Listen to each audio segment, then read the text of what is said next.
Alright, so this is going to be my first, like, legitimately scripted video. It took me a long time to write this. This is my second, I guess, draft and also final version because I'm not good at doing drafts.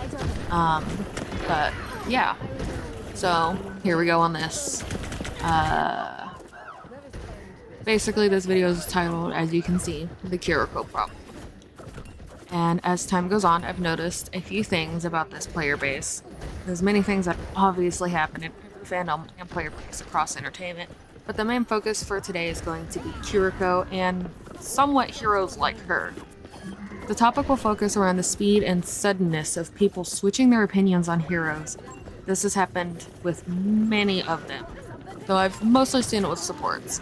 Perhaps it's because I main support, so I'm more exposed to the issues regarding them than I am the other classes.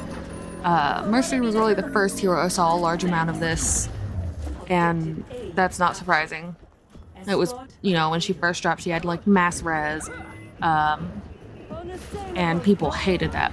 But that hate never went away even after she was reworked multiple times. If anything, it really got worse. And this is a reoccurring theme. Once a hero starts getting hate, it never goes away. Opinions don't largely change. After that, I've noticed this happening with Brig, Zen, Bat, Kiriko.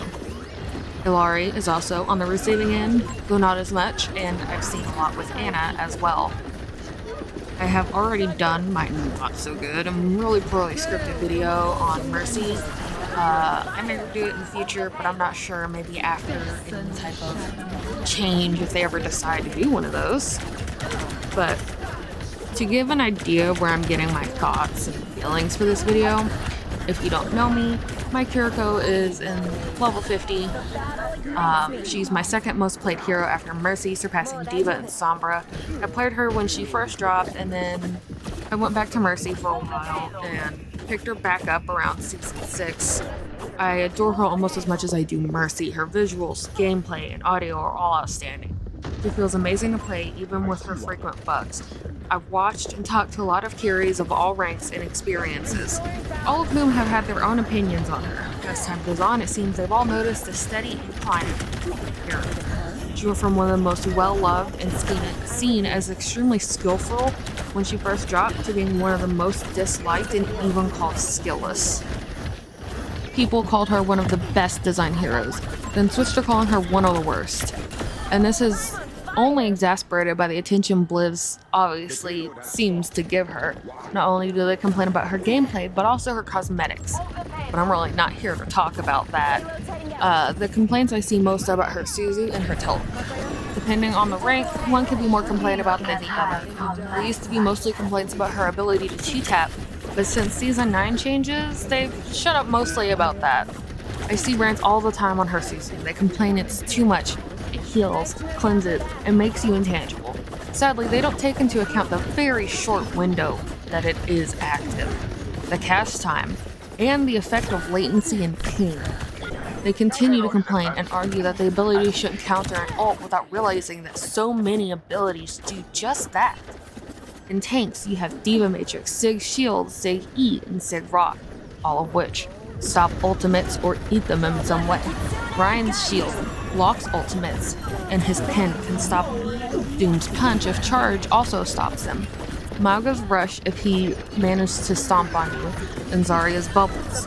Then you have Orisa's spin and her javelin. For DPS, there's Tracer's blink and recall, Cass's roll, Sombra's TP and hack, Bastion's turret form, Mei's block and wall, Genji deflect, Reaper wraith, and possibly more that I just can't remember right now because there's a lot of DPS heroes. Supports have Kiri, Suzu, Batplant, Brig, Shield, and Mora Fade. Most of those is really all I can think of. And I know I probably missed some. Players love being picky about the abilities they don't like. All of the abilities I listed above negate or nullify an ult in one form or another, either for that one player or for multiple and possibly the whole team. But no one really gets as much hate as Kiri and especially Bat. And it seems like it's mostly a support issue at this point, where people only seem to complain about those abilities if it's on a support. Her other ability, her teleport, or as I'm probably just gonna call it, TP, is complained about because it's a get out of jail free. But a lot of heroes have them. Moira, Hog, Orisa, Mei, just to name a few. Hog has his Breathe, Orisa has her Javelin and her Fortify, Mei has her Block and, technically, her Wall, and we all know Moira's Fade. They add on that it can go through walls, but if the teammate she chooses is in danger, she could just easily die when she TPs out. There's also a latency thing and cast animation. It makes it sometimes fairly inconsistent depending on what your ping sits at and what your enemy's ping is sitting at. There's also the problem with it's still one of her most buggy ability. I still have issues where I use TP and it goes on cooldown but I don't move. Or I use TP 3 times in a row and it just never moves me and doesn't put me on cooldown, but I still die because my teleport just did not work. And a lot of people say that she'd be perfectly fine and balanced if she had one or the other, but no, she really wouldn't. It would take away an important aspect of her character if you got rid of either one. They would still find a way to complain about the remaining ability and or whatever the new one they give her, no matter what anyways. So what would be the point? To me it seems like whoever the hero is supposedly Blizzard's favorite, it's a new popular thing to hate, especially if they are generally well liked at the beginning. And I know this is going to be a hot take, but I don't think she really needs any changes. I believe the problem is at Kiriko being too strong, but the others are too weak. Most of the other supports can't keep up this season. And of course, many will bring up Kiri's meta-ness since release, but that's only really because she's well designed, fun, and versatile. Sadly, in Overwatch 2, supports haven't been able to do very much, just in general, unless they were made in Overwatch 2. And even then, 2 of those supports aren't even really that good, and haven't been since they dropped. At this point, it seems like supports have to do more than just support their team in the way we were used to from Overwatch 1. They have to play basically a second tank. Since we don't have a second tank, we need someone who can help mitigate damage that isn't just the tank. We need someone who is able to peel for the rest of their team, because the tank can't do that every time. We need someone who is at least semi-able to create space if the tank and the DPS can't. And Kiri's the only one who can really do that well, without putting herself in too much danger. And of course, some people are going to say that's overpowered, but when you're constantly putting yourself in danger and likely going to be punished for it, then what was the point anyways of doing it to begin with? This has been a creeping problem since Overwatch 2 came out, and I'm not really going to get into the whole which format is better debate, because none of us fully know the answer. We won't know unless we play both with the heroes how they are right now. And that's just not going to happen. But I will say this, the switch to 5v5 has made all the roles much more difficult to balance, and has caused a lot of problems with the game and the player base. Part of the balance issue, I think, is the addition of the role passes. The DPS ones being possibly the worst since, ever. Even their original passive of having speed after an elim for both their own actual speed and reload was too much. It made them absolutely overpowered. And then the current DPS passive of 20% healing reduction is probably the worst. No one liked it at 20% when they first put it out before, so why'd they buff it again, especially with no help to the supports who have now become limited in playability? Kiriko is the only support that can be played with any other and not be considered a bad pick. Lucy and Zen are used mostly for mobility and discord, but can't really keep up with heals. They're mostly for damage. Anna, Nade, and Sleep are amazing, but she dies so easily and can't really keep up with heals due to her reload and the fact that, well, there's constantly people on her. Greg is really only played as a protector for Anna, and while that might work in, higher ranks where people are more likely to be working together, it's not something you see in mid and lower ranks. Mercy is perhaps the worst support in the entire game, if not one of the worst heroes in the entire game. Kiriko is really the only support that can keep up with any of it, and even she's struggling this season pretty bad. As you can see in the background, I have some washed up ass gameplay of me playing Kiriko. So, you know, it's not the best show of exactly how she works and all that, but you know, still you get to see some of it, especially from someone who does have a higher ping than some others usually play on. But honestly, it's not that Kiriko is too strong, it's that all the other supports are way too weak. If they fully disabled her from the game right this second, but didn't make a single other change to anything else, if she just blipped from existence in this game, none of the other supports would really be able to do much of anything. Teams would struggle even harder, and supports would just all feel terrible, because at least it's Kiriko, and it makes the other supports' job a little bit less stressful, because they can, you know, focus on what they have to do without worrying as much. And sometimes, as a Kiri, it feels like you are the only support in the match. But I guess since we're here to talk about her and all of her glory, I should probably say that I wouldn't mind some changes to her. But they'd have to be careful. They can't go with numbers like they tend to do with all the other heroes. That just doesn't work. They would have to tweak aspects of the abilities outside of that, because God knows that they can't, for the life of them, tweak numbers properly. But if they're going to change anything about her, maybe make her teleport distance a bit shorter. I wouldn't say make the timing longer or anything, because that would just make her feel absolutely terrible constantly.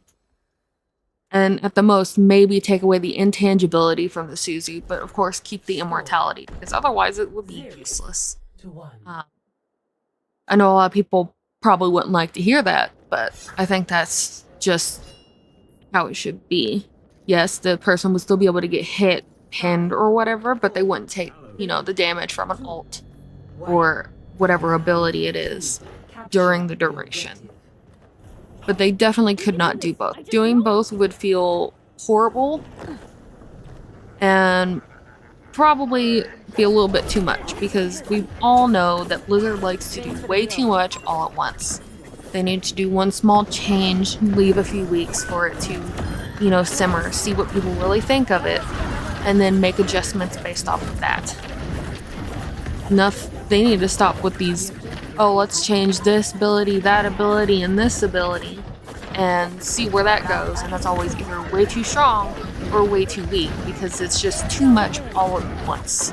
And they don't know how any of those changes by themselves are going to affect everything, much less all of them together. But, you know, we never said that they were that smart.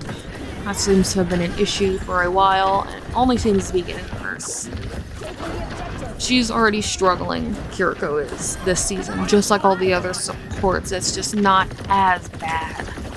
I mean, the first thing they need to do is take that fucking 20% and shove it up their ass. Like, honestly. They need to put it back to being 15, where it was before, where it was just fine. Leave it there. Especially because they changed some of the characters based on, or they changed that to help some of the characters without changing the characters themselves. And it's just stupid that they took it back and didn't bother to change anything else. It's my theory that people can apply any hero, is that people are holding on to the moments they notice her make a play and ignore the times she can't. Kiriko isn't always getting 2 or 3 Ks. She isn't always stopping every single ult. She isn't escaping death every single time she uses her teleport, but those are the only things players seem to notice, because they're what hurts the most. And many players just cannot differentiate her few good plays from her being too strong. In conclusion, I guess, Kiri isn't OP, the others are just way too weak. Most of the role passives outside of the healing, outside of you know, gameplay that is applied to everyone, and the tank passive with their CC, because otherwise they just get slammed into the ground. Just don't do what they should. They're too strong. They're do too much. It's just we're all way too much because they don't seem to know how to balance or figure out how those passives are going to actually play in game. People just get way too attached the few times a hero is able to counter them without seeing all the times that they failed to do so. People really in this game need to sit back, actually watch what's going on in the game, take notice of what's happening, and think about it for a second. Because there's so many times where I notice, oh, that Kiri used her Suzu but missed. Nice, we can go in. Or, oh, that Kiri's been shooting at us for ages from afar and got one pick and then was unable to get any more. And then all of a sudden gets a 3K.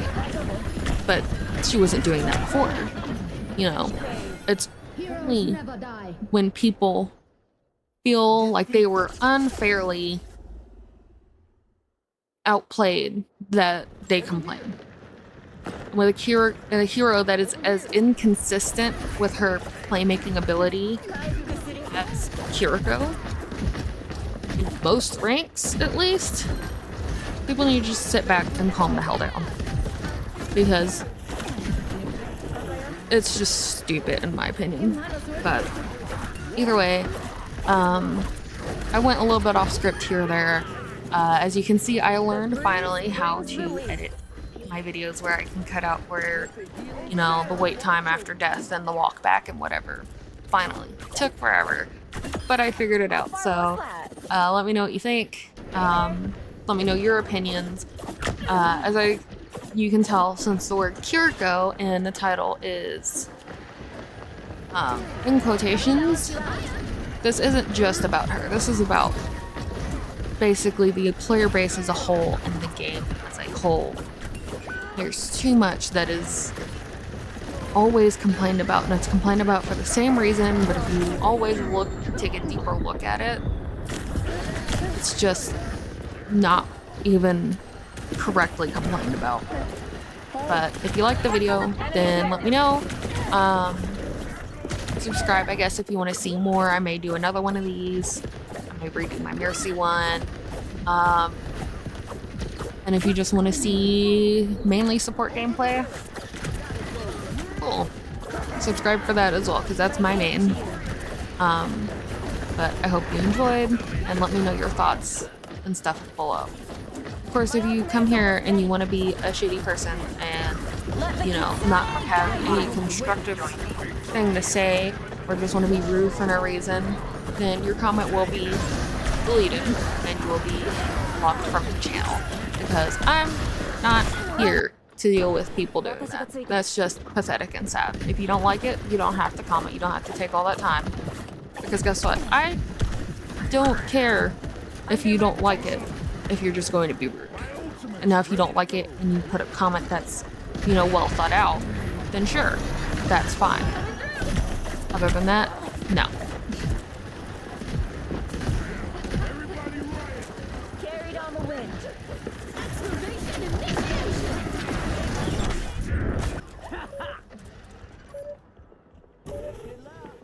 First round lost.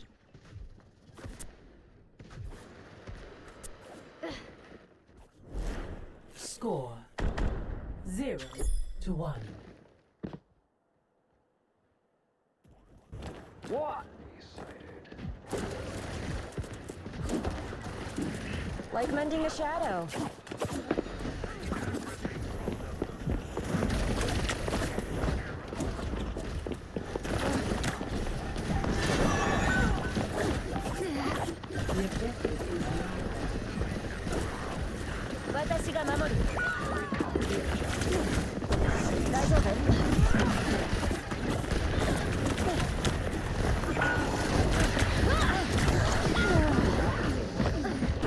I'm here.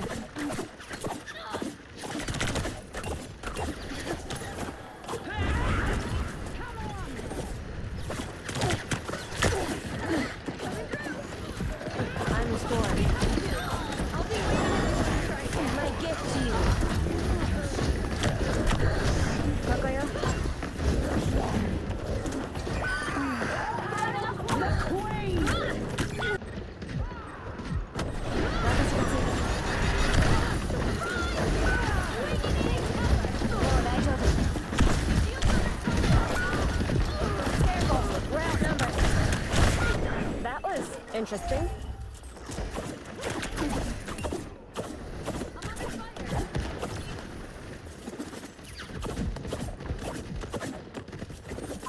Enemy here! Made from nature. Rally to me! My ultimate is almost ready.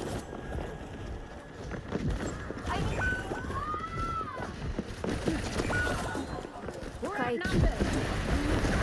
Let the Kitsune guide you! What reason to wish?